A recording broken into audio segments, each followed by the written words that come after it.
Have you ever felt scared and run to something that looks strong, like a big friend or a tall wall, only to find out it wasn't strong enough? God wants His people to run to Him instead, because He is the strongest of all. Isaiah 31, don't run to Egypt for help. God gave Isaiah a clear warning.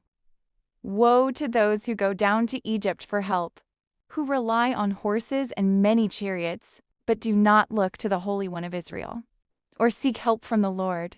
The people of Judah were tempted to ask the strong army of Egypt to protect them from their enemies.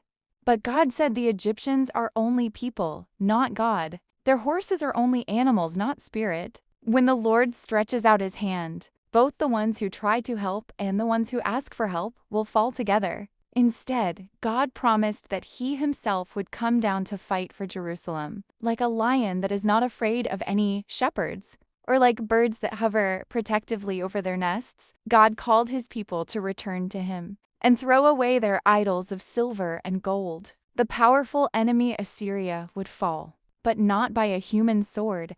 The Lord Himself would make it happen. The message was simple.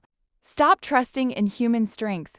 Turn back to God. Isaiah 32, a king will reign in righteousness. Isaiah then looked ahead to a better time.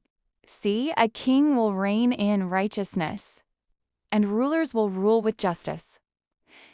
Each one will be like a shelter from the wind, a safe place from the storm, like streams of water in a dry land, and like the cool shadow of a large rock in a hot desert. When that good king comes, people's eyes will see clearly, their ears will listen, and their minds will understand. Foolish people will no longer be called noble, and mean people will no longer be respected. Isaiah also spoke to the women who were living carelessly and feeling too safe. He told them to wake up because hard times were coming.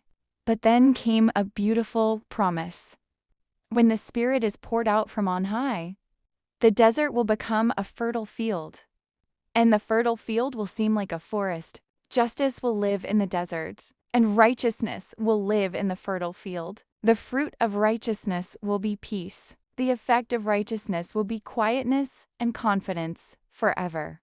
God's people will live in peaceful places, in safe homes, and in quiet places of rest. It is easy to run to things that look strong, money, people, or power. But God says those things are only human. He alone is the true helper and protector. One day, a perfect King Jesus will rule with complete fairness. He'll be like cool shade on a hot day and fresh water in a dry land. Solo mission. Hebrews 3:4